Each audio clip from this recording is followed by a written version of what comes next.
Hi everyone, welcome to the second instalment of the still yet so unnamed podcast. Episode 2, The Dancing Boy of Bodmin Moor. In this episode, we're going to be going up to Bodmin. We stayed at the Jamaica Inn. We stayed for 2 nights and we're going to be going around. We tried to attempt to climb Brown Willy, which is a bit of a hill on the moors. We went and saw some stone circles. We hunted for the beast with not really much luck, but you'll find that out anyway. So yeah, let's get into it. Enjoy.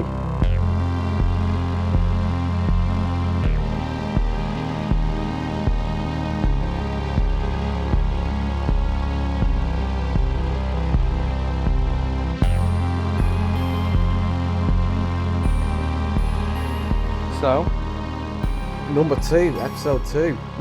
Here we are. Yeah. Jamaica Inn, we came. We're at the in the residence lounge at the Jamaica Inn. Which is pretty plush. It's very plush. Yeah, they've got Sky Movies. That the TV's placed terribly for that in terms of the sofas. I don't know which sofa you'd sit on. Because we're sat on like the 2 lounging chairs feeling like prehistoric gentlemen and the TV's in the wrong place altogether. You know, they got some fancy hardbacks here next to me. Today's best non-fiction. They seem like a lot of anthologies, which shows they don't really have much taste in literature. You fucking literature snob. Yeah. Yeah. Probably. Yeah. Fake flowers, you know, but they look real. But yeah, which is stark contrast from where we were drinking beer not 2 minutes ago. In terms of what? The bar. It is real, but not, and it isn't fake. Or it looks real, but is fake. Wait, no. I don't know. It's a mixture. Is fake, but looks real. Yeah, something like that. I would say. I think my opinions of this place were, I mean, we've talked about it before. It looks very much, it feels, when you arrive here, it looks really great and fantastic. And then... Yeah, as soon as we walked in, like, the original building, so the original sort of Jamaica Inn that we came to. So we arrived yesterday, we're staying for 2 nights, so we're staying for tonight as well, because we wanted a bit more time to get to grips with the place. And obviously, on the last episode, we were talking about where we're going to go after going to the Witchcraft Museum, and we thought, oh, we'll go to Bodmin. It's got the Beast of Bodmin Moor, it's got some stone circles, it's got a bit of witchy stuff going on, so we thought, and then Jamaica Inn, one of the most haunted pubs in the United Kingdom. So we were like, perfect, book in, let's go. Not seen a ghost yet. Not seen a ghost yet. No, I got a little spooked last night though. I've been sleeping on the sofa that was in the room because we had to get a double because they didn't have any spaces left. So and me and Sam don't do that. I was sleeping. Yeah, we just felt that it'd be too inappropriate for our friendship. That might be a step we don't want to too cross far. that boundary. Yeah. So I slept on a little sofa bed, which we found out was a sofa bed, but it has this ridge in the middle that made it terribly uncomfortable. But I slept on that in front of the window. I used a towel as a blanket, which was okay. The towel was heavy. It was good. The room was hot at first. We had both windows open wide, curtains open. And I woke up about 2 a.m. and I was like, ugh, half dreaming. I just had this idea. I had this thought that, you know, someone could easily climb in this window and I wouldn't know about it unless the curtains were closed. And if the curtains were closed, I'd hear them rustling about and then I could wake up and attack them. When the boogeyman attacks you, if your leg's sticking out under the quilt, he gonna get you. He's gonna get you, yeah. He gonna get you. And my leg definitely was sticking out of the towel. To give some pre-exposition to this, Sam doesn't sleep under quilts. He's a bizarre human being who only slumbers under a blanket. So when we go to hotels, Sam will only sleep under a unless they towel. provide a blanket, but it's very rare. The amount of hotels that I've slept in. Sometimes I'll sleep under, like I know at travel lodges, they do over the duvet of the double bed. There'll be like this like plush, coloured fabric that's like super thin. Yeah. I've slept under that before. It's just wafer thin though. Yeah, and then, and just to point out, the issue that I have with this wouldn't be a problem, but this morning, Sam woke up and went, "Whoa, it's cold, isn't it?" Bearing in mind we had the windows open all night. Like not just like a little crease and the radiators were on. We had them ajar to their fullest extent. Yeah, I was cold this morning. And But I mean, can I maybe try and defend yourself? defend myself a little bit? What was I supposed to sleep under at this point? Well, I was going to offer a trade. You had the duvet, didn't you? You could have had 2 towels. Yeah, if I could have had fucking 2 towels, mate, I suppose. It's always going to be a towel, though. Oh, we could have asked for another. Can we have another duvet? Because we're cold. Yeah, probably. If you really wanted it, but you were sold on the towel. I was adamant at the time, yeah, and I was fine all night. I just woke up in the morning quite chilly. Maybe don't open the windows then. Yeah, but it was still too hot. It was fucking stonking, yeah. What were we talking about? Entering the Jamaica Inn. Yeah. So we got here and it looks creepy as fuck. It's like off Bodmin, the A30. We drove up here, close to where we're staying. Pulled in. It does look creepy. It's like Most Haunted did a recording in 2004 here. Yeah. Because it is so haunted. It looks old. It kind of holds its... Well, it's weird because we walked in through the buffet area, which... I still haven't seen that open, so I don't know what they use the buffet area for. But they've got this giant buffet dining room. It's a weird... It kind of throws you off, but it kind of still looks old and creepy. And then there's a didn't choose to recognise this when we first arrived. There's like a museum exhibit man. Oh yeah. And you press a button, and he says something because we got so embarrassed that we had to walk away. We just walked away. It's really loud, and there were people. And one of his eyes, he's a plastic mannequin, and one of his eyes has flopped. Yeah. And he's pointing down to the floor, which kind of adds to the effect, I think. Yeah, it does. Yeah, but still tacky as fuck. And but we didn't notice that when we came in, and then we went through to the pub, and the pub's quite comfortable, and it still does have a good atmosphere. For it fits sure. our aesthetic. Yeah. But there's so many people. There's such a turnover of people because in the place the Jamaica Inn is it's Bolventa, isn't it? Bolventa, I think, is the town that we're in. Sounds like somewhere in the fucking Med, mate. I think that's the town, village we're in. It's definitely not I think town. it's Bolventon. No, that's the overall place. Right. But I think it's Bolventon. Yeah, which is the area that we're staying in. And there's nothing else. No, here, Bolventor. Bolventor. Yeah. Sorry. Is a Bolventor. hamlet on Yeah, Bodmin Moor. Bolventa. Well, you said it like Bolventa, like you were in fucking, I don't know, Ibiza.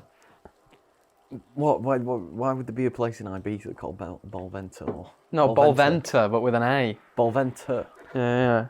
You did a soft R. Bolventor. I don't speak. Yeah, but we're from. I would say Bolventa. I would say Bolventa. Yeah, I would do, but the way that you were saying it made me. Okay, right. Yeah. Well, with an A. I thought you meant it with an A. Right. Okay. But we're and there's barely any other pubs. No, there is no other pubs around. There's nowhere else to eat. So the Jamaica Inn is making bank. Yeah.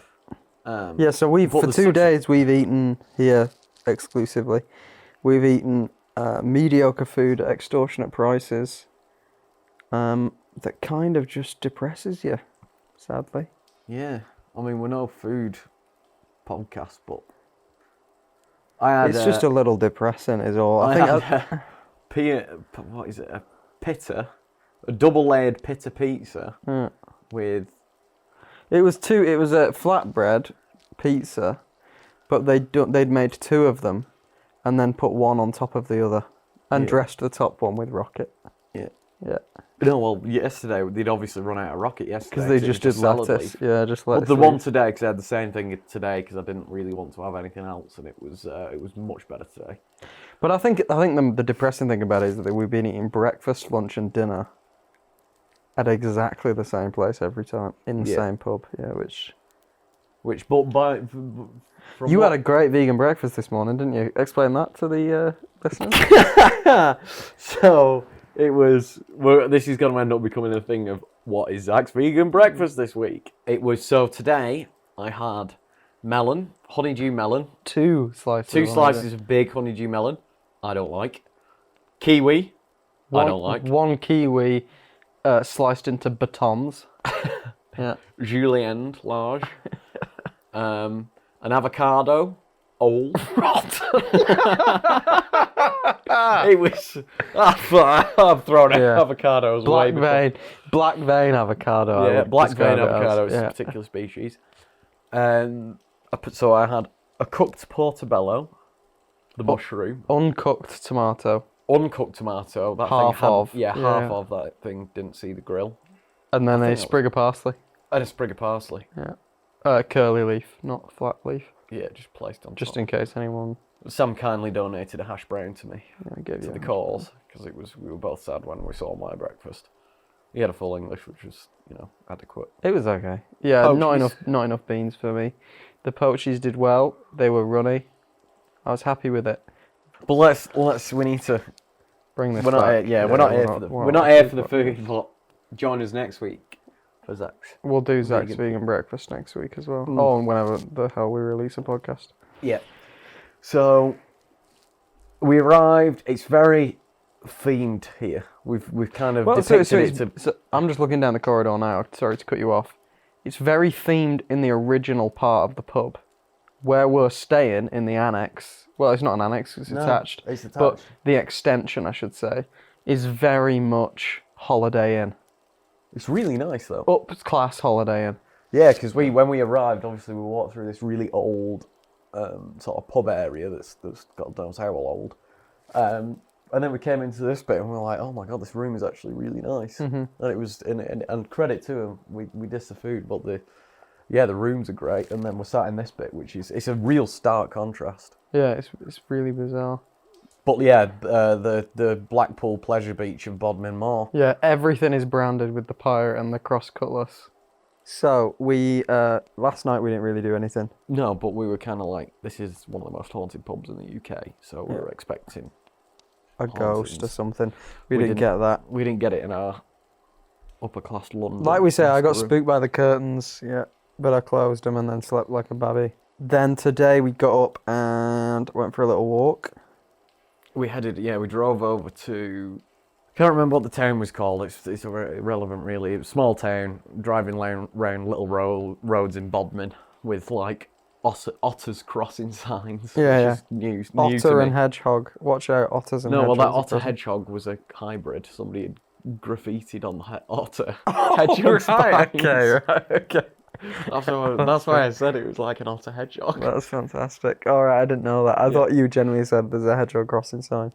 No, it was otter hedgehogs. And then we drove. So our first port of call was the Hurling Stones. Yeah, the Hurling Stones, which is 3 groups of standing stones in a circle on the moor. And there's also 2 little ones off, which are pipers. And the myth behind it is that these stones are men that were turned to stone when they played hurling on a Sunday, and the pipers were playing for them, and they turned to stone as well, because I guess Sunday is a day of rest. Yeah, I don't know the reason. I assume it's biblical in some way. In some sense of the word. But they out in this random field, we had to traverse bulls and cows to.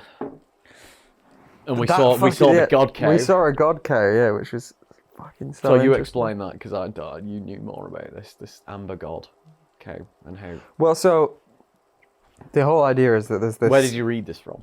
I had a book on Celts that I read. Right. Okay. Yeah. So the Celts thought gods appeared to them as animals, but the animals were always ivory, and followed by a mist. Well, we didn't have a mist today, but there was definitely an ivory cow that was sat down on its own. And as we were walking past it, it looked infinitely larger than the rest of them. It actually wasn't when we got up close, but it was far it away, looked like a big old bull. It looked massive, yeah. Well, the first time we walked past it, it looked like an emo cow, because it had a full fringe, draped across the side of its face, couldn't see one eye, and we thought, shit, this is why it's on its own. It's, Yeah, but she was bonny, and she just sat there. We went up close to her. But yeah, so that was why I call it the god cow, because the Celts thought ivory animals, and this was like an ivory cow. Yeah, like a sort of like muddy blonde. Yeah. But like it looked like you said, it was like Somebody's just come out shampooed that Shampoo, fresh yeah, for yeah, us. shampooed it, yeah. All the others look like raggedy and grim, and this old girl was just sat there chilling. And yeah, so we walked past her. We saw the standing stones, which were nice. I mean, And the mine, there is a mine there. yeah. So there's all the pocket holes, isn't there? Yeah, because there's a tin mine that runs right across, above the circles. Under. Yeah, well, it comes from that mine, and it's the tin mine that goes across, and that's why it's all sunk. Yeah, no, but the mine is under, isn't it? I don't know. Well, I thought that mine that was. Well, you can't have a mine that's above ground. No, well, it's not. But I'm saying it was under this line. And You then said it was- over. Did I?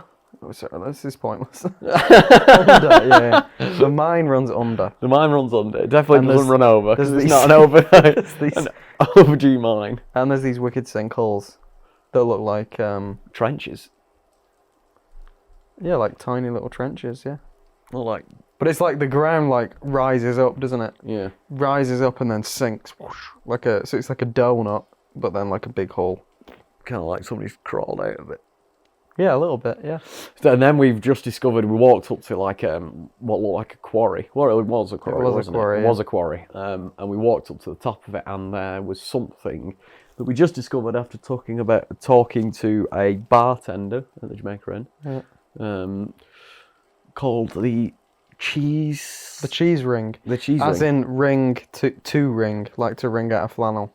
Which is the it's because there's these giant stacked rocks that are natural formations due to weathering, but they look like they've been stacked up. And they really balanced as well. Yeah, like yeah, they're only touching on what these stones. Like the biggest one must have been like, God knows, like 2 tons. Oh Jesus! It was Easy. probably about like 8 meters. 8 meters by about Across, 4. Yeah, but yeah. 8 by 3 meters, and then about another meter. Well, probably half a meter deep. Yeah, half a meter deep. But there was. What do the I think there's Americans? What do 10. the Americans talk? Because don't we have to like translate it? What fucking Americans are gonna be listening to this? Well, when we get big, man. They know what a meter is. Fuck Do they? them. Yeah. Oh, it's We feet should they probably don't know. talk in feet. Yeah. Right. They don't know what feet are. Right. Okay. Well, meters. We'll stay with meters then, because that works across the oceans. Yeah.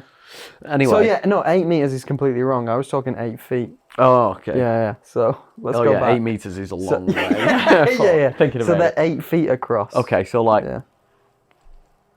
I'd still say about 4 or 5 meters though. Probably. No, well, because if you think 6 feet is a man, is like a Like one of Man. those men one of those cooking men. one of the cooking men might have been 6'3", right? Yeah. So he's a meter. 80? Yeah, barely 2 meters, like almost 2 meters, right?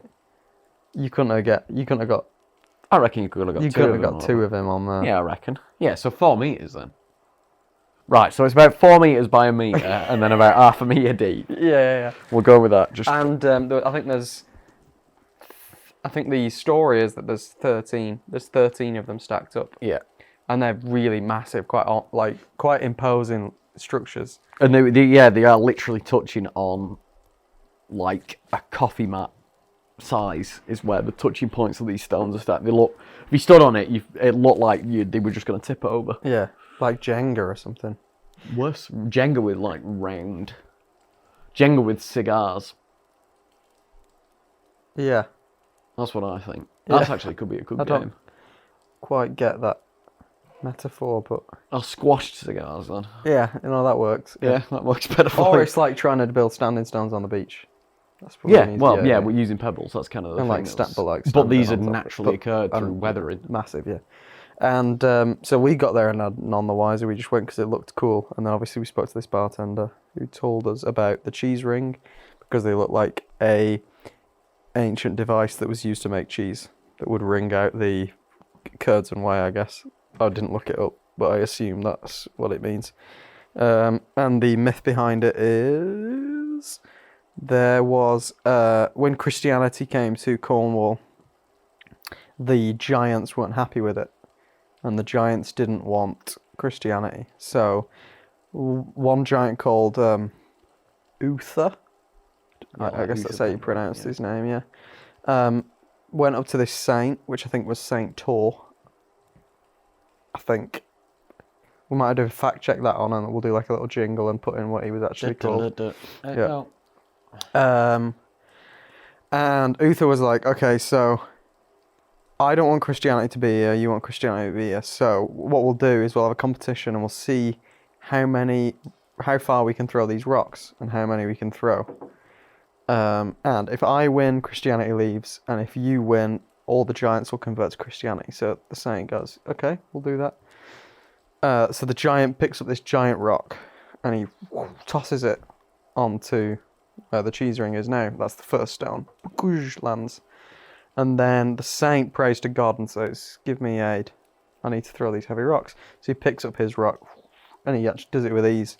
Throws his rock and it lands on top of Uther's rock. And then Uther throws another and they carry this on until the 13th throw. And Uther throws his rock, but it tumbles off and falls into the quarry. Oh.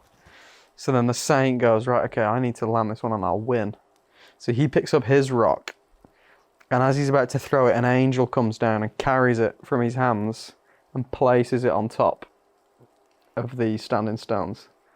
And after seeing this, Uther goes, yeah, okay, no, I get you. God's the one. And converts to Christianity. Now my problem with that story is if I was Uther the giant, I'd be like, you cheated. Beach, you cheated. Yeah, I would have thought he cheated. Because he enlisted the help of a winged being. Yeah, and, you know, Uther can't do that. Exactly. He might be a giant, but... Having said that, Uther is a giant, and the saint was one man. And it depends how, because I did a research piece on Bolster the Giant, which is a story over at Cambrai, where a fair maiden, Saint Agnes,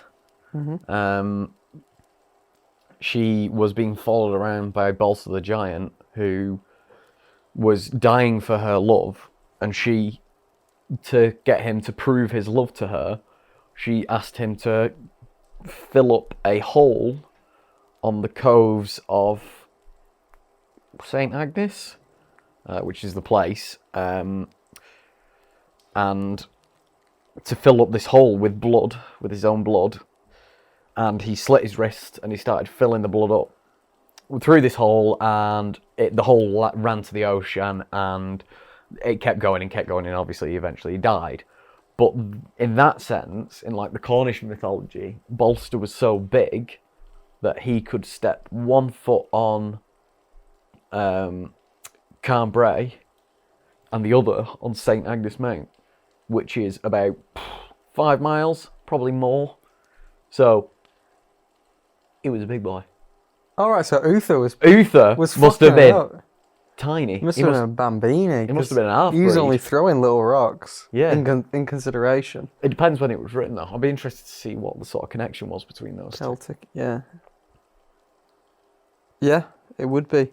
If it's got Christianity in it, it's an interesting thing because you don't usually see Celtic myths with Christianity in them. Yeah. It's rarely... because obviously, as Christianity moved in, it just said, oh, these are all your myths. Well, they relate to the Bible, so the Bible's real. And everyone went, oh, well, okay, I guess. And I accepted it.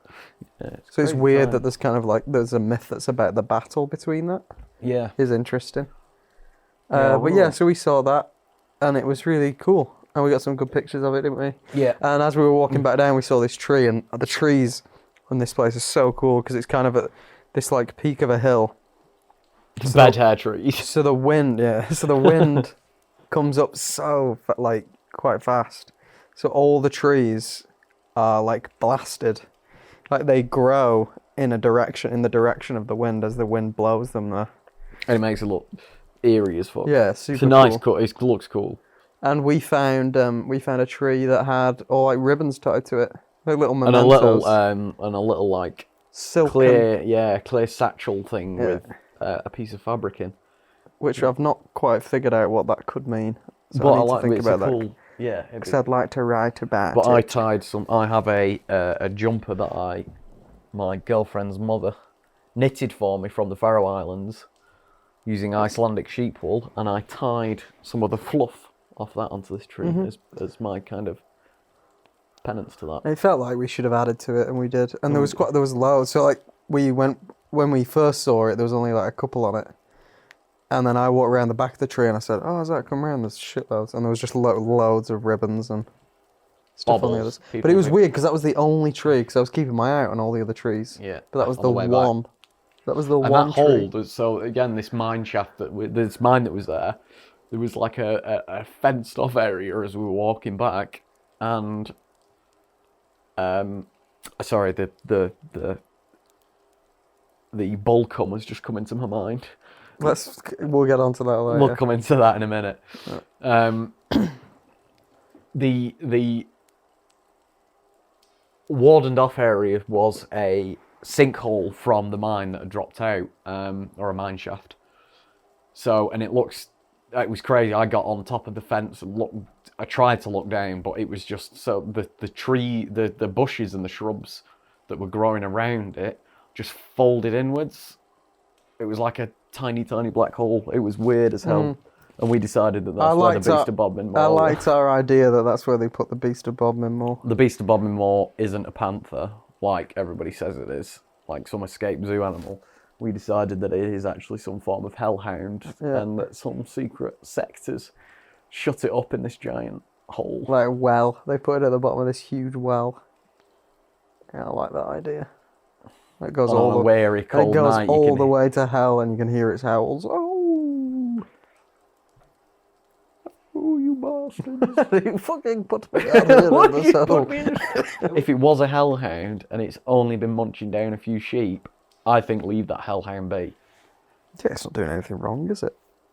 Yeah, because we can... Apart from, scorching the earth, fire and brimstone and all that. Yeah, but this hellhound was clearly he was clearly the lesser of the hellhounds. A fledgling.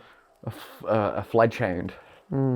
He was a fledgehound. He was a pup. Yeah, just a pup.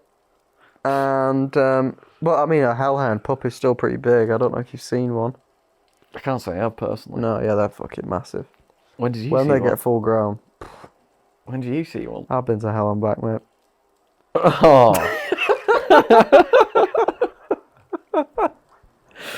No, I've never seen a hellhound before. But I've watched Harry Potter, and it's got a Cerberus in it, so... Yeah, but that's like a species that is in the magical world. That isn't the Cerberus. It's not the... I don't know what Hades used to guard hell. He had Cerberus. Cerberus. Yeah, I know, but if you're saying it's not the Cerberus, so... No, it's just like a species of... Three-headed doge. In Harry Potter. But anyway, yeah, we came across this pile of... I thought initially was a jellyfish. When I looked upon it. Turns out, we couldn't decide. You thought it was a bull loogie, right? Yeah, that's what you thought it was. Well, my mind isn't as downtrodden as yours. It might not clearly. be. I instantly thought it was the aftermath of a Careful how you word this, because we need to keep this kind of PG. It was the aftermath of a bovine cream pie. PC, dude. PC. That's PC. That was PC. Well, Someone might know what a cream pie is, because it definitely looked like jizz. It looked like a jellyfish. It looked like. If there's any farmers listening, please explain. It to looked us like a white jellyfish, vis-a-vis cum. There was quite a mound of it. Yeah. I actually stuck a stick in it, erect, upright, and it remained there. Because we were doing a scientific investigation of the viscosity of this.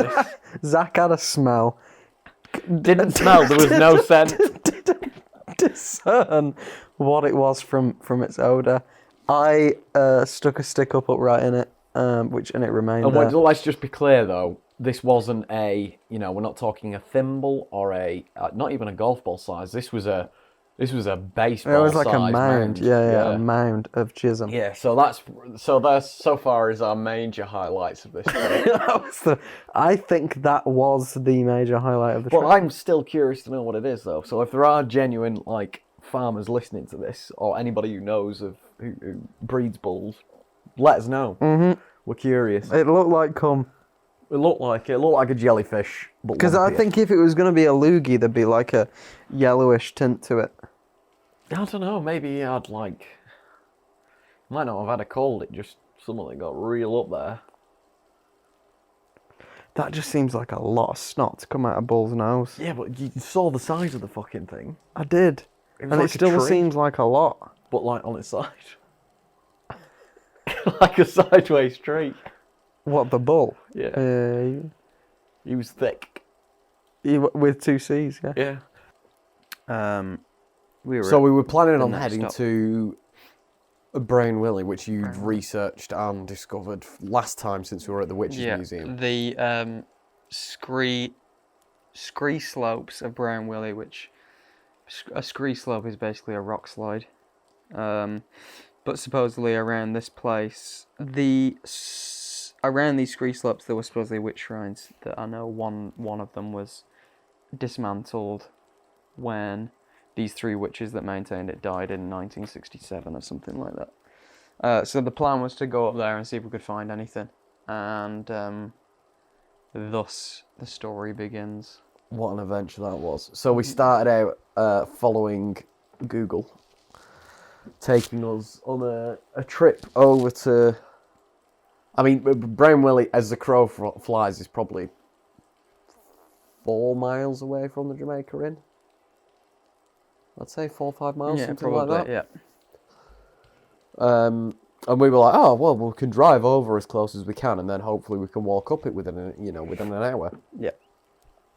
So we went down the first road, which was off the dual carriageway, like 5 minutes away, we thought, and we ended up going down this dirt track that took like 15 minutes to drive down. Drove all the way up, and then eventually we got to the point where it said private road, no entry. Yeah. Don't follow your sat nav. Well, that was on the way back. So we turned around and started going back, looking for somewhere to park. And then it said, don't follow sat nav. So we then went to another place called Calder, which is Colda, I believe. Colddda, I think it is. I think it's a double D. Yeah, Calder. Which is not even a village, it's a very small group of houses. Yeah, just like 3 farmhouses. 3 farmhouses. At most. So we went down there and thought, we got to a public bridleway and thought, right, well, we're not getting any further than this. So we whipped round there and then found a grass verge to park on. And we began our trek towards Brown Willy at 4:30, 2 hours before the sun was going to set, thinking, oh, we'll be up in there and back in an hour. And after 2 hours, we spent the first hour mounting a hill that involved 3 fences all barbed, a bunch of bracken. Almost drowned as well. Drowned in what? Water. Well, yeah, but where? The fences. They were all like fucking rivers. Oh yeah, well there was like the first gate to cross. These cows are hardy beasts. Yeah. Because we climbed through, we went past this we went to this basically the entrance of somebody's farm, and climbed up through all this thorny bush. All of it was thorny bush. It was basically bramble, and then I don't know the name of them, but it's a green growing bush that is a spiky death creature. Fucking sure. Yeah, it was awful. So we got stabbed to bits. That's where I've got my bruise from, I think. Finally broke free of its ropey grip, because we were saying about the guy who went through to fight Snow White. Not fight her, but find her. Yeah, what a fucking warrior. What a beast. Yeah. Yeah, we did that for like 15 minutes and we were fucking exhausted. He was a savage, for sure. Yeah. Absolute baller. So many times as well, I was stepping over thorns, like bramble, and got these spiky bushes like up my arse or on my gooch, like too many times. Straight into the gooch. Yeah. Which some people might be into that. We were not. No, I wasn't a fan of that. Also, the cows that walked these roads. So we saw cow pats obviously going to the standing circles. The cows that were going out to pasture were doing the biggest shits I've maybe ever seen from a cow. In these tiny lanes, like Tiny we're talking, lanes. we couldn't squish through them. Yeah. These cows must have just bashed through them. And shat as they were doing it. Yeah, the pain must have just gone straight to the sphincter. Yeah, it must have. But yeah, so we burnt through that, and then we got into the kind of like boggy tussocky land where Bodmin is known for. Turned my ankle quite a few times. But that was easier, I guess. That was much easier because it was a straight path just at the top of the hill. So it must have been an hour we took getting up there. Yeah. Got to just about to reach the crest of the hill and we think... Well, no, so before we do this, we were like, oh, I think this might be Brown Willy. Because we're going up quite high here. We thought, this might be Brown Willy. We won't actually be doing it. We crested this boy. Turns out... Yeah, no, then we saw Brown Willy. Yeah. Yeah. Another 2 miles away. Yeah. Down a 2 hill. miles away, and so high. Yeah. A lot higher than we were. Yeah. So... yeah, we cut our losses and thought, if we go up that now, the sun will set, we'll die. I mean, you got the drone out and got some stuff, which Yeah, was I nice. took a And it couple was pictures. so quiet. So, like, ludicrously quiet. Yeah, it was just the wind. You couldn't hear the road at this point as well. Yeah. And you just hold your breath and it was just... And there were just these screaming cows. That was all you Yeah, the could hear. cows were the most... Like, I don't care about Beast of Bodmin Moor, or, like, the cows of Bodmin Moor. Somebody needs to write a story about them. Yeah. Screeching. Yeah. Like, it sounded like they were giving birth to a crocodile. Yeah. Is the only way I could describe it. I think that's a nice way of describing it. Yeah, I do as well.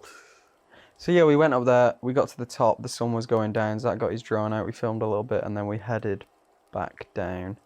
And we got a little lost, but as we got back to the thorny brush... Oh, yeah. The beast we appeared. were walking. We were walking and there was this big collection of bushes. And as we were walking, we were talking, we were just chatting away. And suddenly, one of these bushes just shook massively. It was more like, like when the bush grows into a tree. Because it was big, the trunk was... Yes, yeah, a good, yeah. You know. I mean, it's kind of like where rabbit warrens will be. Like that kind of like overgrown brush area. Yeah. But it was too big. But it shook the whole fucking thing. And we found the beast of like Bodmin. even a rabbit or a hare definitely not. Like hares are bigger than rabbits. No. And that was too small to... So we maybe thought a fox.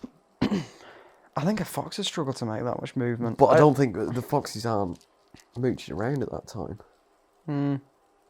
I thought. Yeah, no, they're not. I don't know what it was, but something shook this bush and we tried to call it out, but it had gone. We tried to raise it. but it Usher didn't out respond. the beast of Bodmin, but he was clearly in for a quiet night.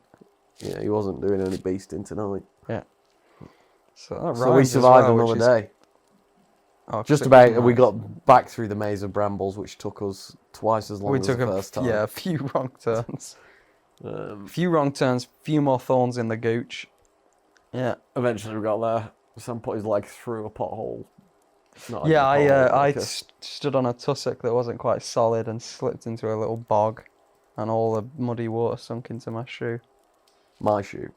Zach's shoe. I was wearing Zach's shoes at the time. Because the previous walk had destroyed his docks They already. drenched my docks, yeah. So, Docs, send him a new pair of Docs.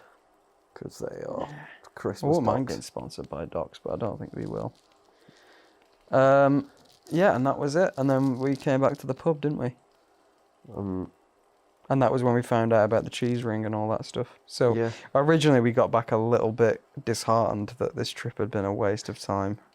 But we discovered that there was other things, and we are going to. I think we're going to attempt to try and Brown Willy tomorrow. Yeah, we're gonna wake up early, try Brown Willy tomorrow, and if we do, we'll probably talk about that.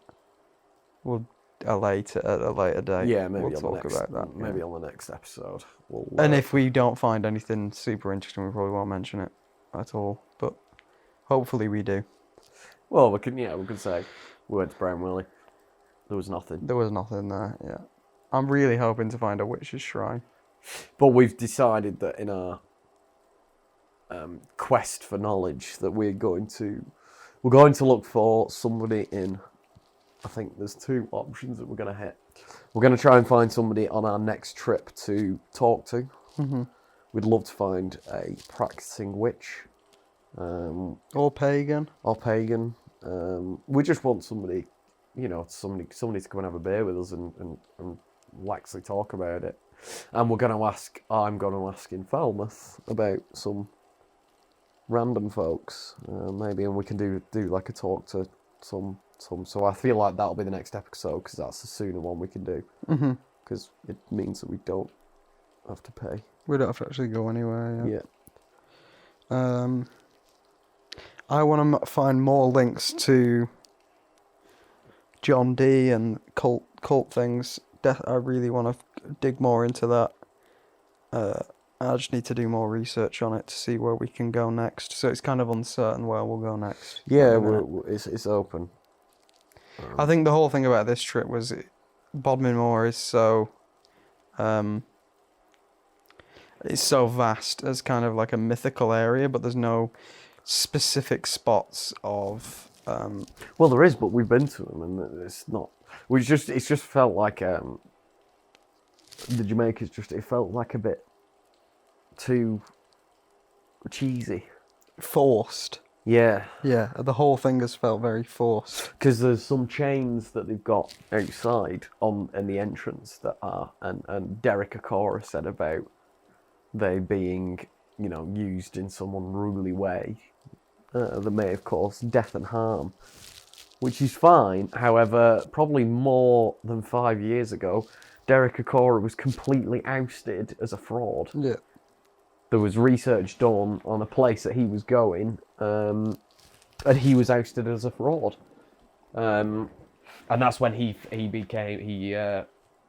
was no longer on Most Haunted, which is an entirely different talking point.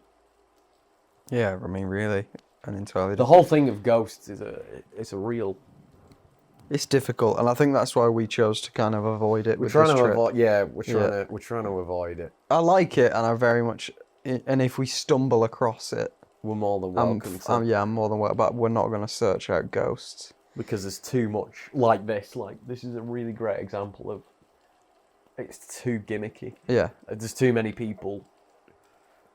There's too many people trying, and it's one of those things where it's very difficult to discern between the psychology and the psychology of fear and what actually is true. Mm-hmm. The amount of people that come here and see things supposedly. Well, I mean, it's like me looking at the curtains. I could have seen, a little boy dancing on the curtains in the dark and been like, fuck, I saw a ghost, right? But I didn't. It was just because I didn't have my fucking glasses on. It was pitch black. They were flapping in the wind. Yeah. Yeah.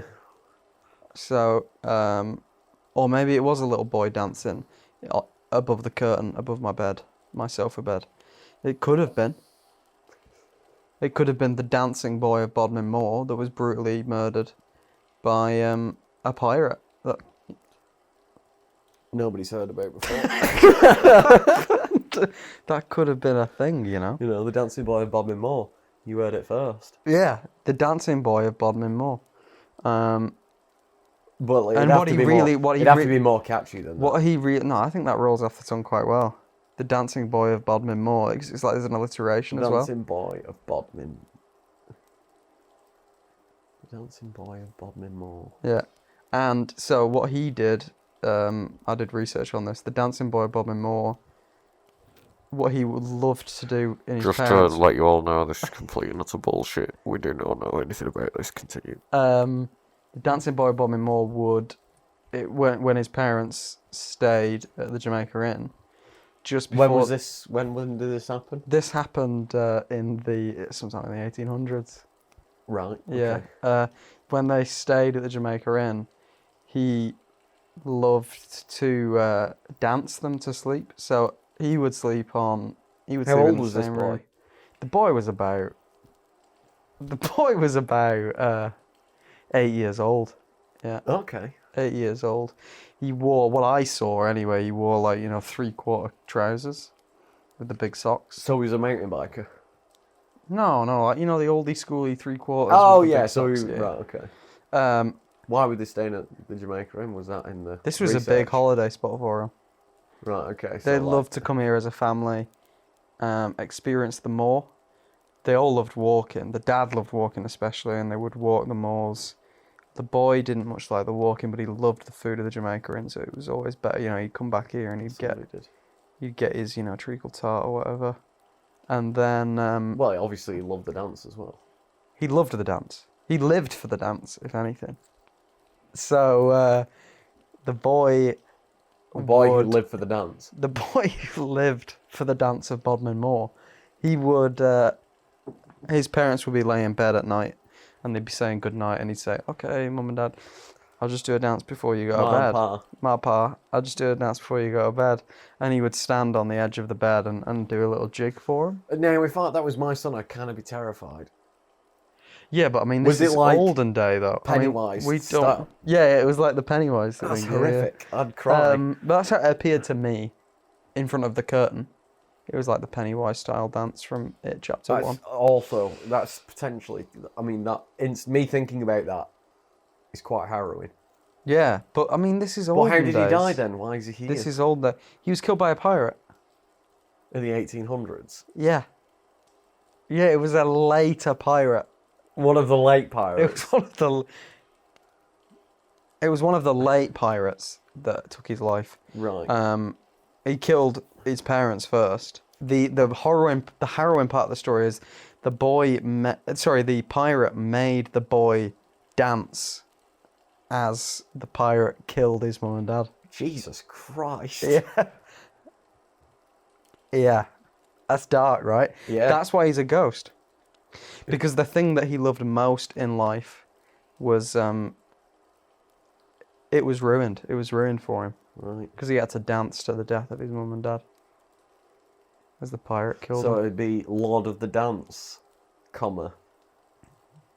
The dancing boy of Bodmin Moor. The dancing boy of Bodmin Moor, yeah. Lord of the Dance, 2. So I saw him.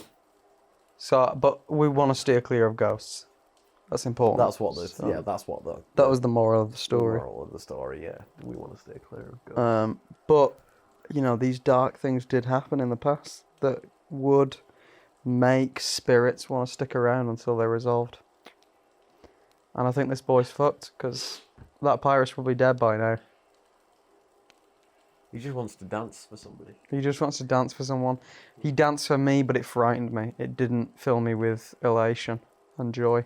No. I think if I saw a small boy dancing on my windowsill, the first thing I'd do is lob my cup of peppermint tea at his face. It's a good job you were asleep. Yeah, because I know he'd be in trouble. Because I saw him, and all I did when I saw him was I shut the curtains, because it spooked me a little bit. Yeah. My dad has a good ghost story, though. Does he? Yeah, he has a few. He has a few about London Bridge and stuff. Not London Bridge. London Bridge is falling down. London Tower. Tower of London. Tower of London. Yeah. The Tower of London. The Yeah, London he's got- Tower, yeah. He's got some great ghost stories. Maybe we What, could- that he's experienced, or that he just knows know about? that he's heard. Alright, that's bullshit then. No, but but there's still fucking good ghost stories. Oh, okay. Well, I know I had one where I remember when I was a little wee bab, and This is the beauty of ghost stories, though, that I think should be kept as a nice, like ghost stories should be just such a great campfire thing. I know there was one time when I was a young lad, so young that I don't remember doing it, but I was on holiday in France with my parents and my brothers, and it was the middle of the night, and I must have got up to go to the toilet or something, because my brother was awake. And when I came back in to the bedroom, I was like, oh, what are all these people doing, out in the living room? Why, what are they there for? Yeah, I remember, yeah. I've been talking to these people. My brother was like, what the fuck you on about? There's no one there. And he got up and checked, and there's no one there. And that was the day that I saw ghosts as a child. Or was warped mentally at a young age. Potential. I think that might be. I think that might be more it. But I mean, you never know, do you? The imagination of children. Well, that was I had one, but I wasn't a child. I was 18, going on 19, and this podcast has turned completely a different corner. But we're gonna go with this. We'll roll with it. Well, I mean, because we didn't really encounter anything witchy. No, so we're rolling or with the spooky stuff, cultish. but- So I was 18, 19, living at my dad's. I was still at college, and I was laying in my bed. It was 2, 3 in the morning. And my bed was sat sort of parallel to where the door was. And this house was quite old. It was a 2 up, 2 down, He still lives there now, and the doors are really old. They're like basically planks of wood. And you know, it'd take it. You had to shove it closed, and it like click. And I was laying in bed, and then I woke up, and you know, I was sort of half awake. And for me, I see it as being, I was just half asleep. Oh, sleep paralysis. Yeah, that kind of thing. Which you think is still terrifying as it is that people experience that. Jesus Christ, yeah. And I saw my door slowly open, which I thought, oh, it's a bit of a breeze, you know, that happens sometimes. And then I saw fingers come round the door as it was opening, stay there for a couple of seconds, and then the door shut again. Oh, this is genuine. I genuinely saw this. It was one of the most. I was like, oh, okay. So I lay there for a good 45 minutes in what, you know, this sleep paralysis kind of situation. This was a little creepy and old. Yeah, it is. It's definitely wibbly wobbly. But that was, you know, that was a genuine fear. Yeah, that was scary. But he's got some good ones as well. Maybe we'll have him as a guest. Because my dad's a big ghost fan. Maybe that we have a ghost special. Well, you need to do a Halloween special. Surely every episode is a Halloween special of this. We'd have to do it's the whole thing of this. We'd have to do a Halloween special. The Halloween special could be that we sit down, we drink peppermint tea, and no, green tea, and we just like talk about ourselves. So we sort of put this in a juxtaposition where we throw it back to just our lives. I think it would be cool if we went to we need to find something, we need to speak to somebody. Halloween. Because it's All Hallows Eve, surely there's some pagan things going on. We were talking about ghost ghost stories and how we're not going to engage in ghost stories, really. Apart from the Dancing Boy Bodmin Moor, which... Yeah, so the Dancing Boy Bodmin Moor, which is genuine story that Sam definitely saw, and it is I saw it, true. And after I'd seen it, I mean, straight away, I was so spooked, got on my phone, Dancing Boy Bodmin Moor, you know, looked it up, and it was real. And, yeah, Jesus... Never would have thought I could say I'd see a real life ghost before, especially one so traumatized. Okay. Right, well, I think that just about does it because we're both flagging now. You can go to sleep knowing the Dancing Boy of Bodmin Moor's maybe watching over you. Yeah. if you hear his little petite feet dancing on your bedboard, if he's Pennywise dancing, all you want to do is smile at him, just give him that joy again, you know? Yeah. Sleep, smile and sleep. Just say, goodbye. One day. Goodbye. Goodbye. Just say, sleep now. Goodbye. Goodbye. Goodbye. Just say, goodbye. One day, you'll be in the circus. And he'll just like dance away out to the sky. Yeah. Okay, well, but it is real, so look it up. It is real. Okay. All right. I don't know what to comment on that. Right. Well, that about sums it up. I'll do a little extra, I'm sure. But thanks for if you listened. Yeah. I mean, it always sounds stupid doing that because I have no intention of people ever listening to this. But if you do, and at one day people do actually enjoy this that we do, thank you. It's important. And we love it. I mean, it's always good to get away, even though this trip's been slightly underwhelming, a flop. Yeah, it's always still just good fun to get away and talk about, try and put ourselves into ludicrous situations. Yeah, exactly. Which we're going to try more and more to do. So we're just building to it, aren't we? I guess. We're still figuring it out and figuring out the research process of the whole thing. Which but it's kind of the point of bringing this start. We want you to come along for the growth of this. So it's been fun. So until next time, I will pass myself over to myself, and I'll extra this shit. And from us both, names signing out of the Jamaica Inn.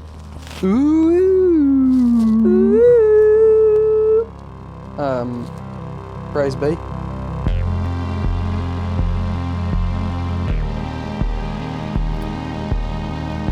So, that was episode 2, The Dancing Boy of Bodmin Moor.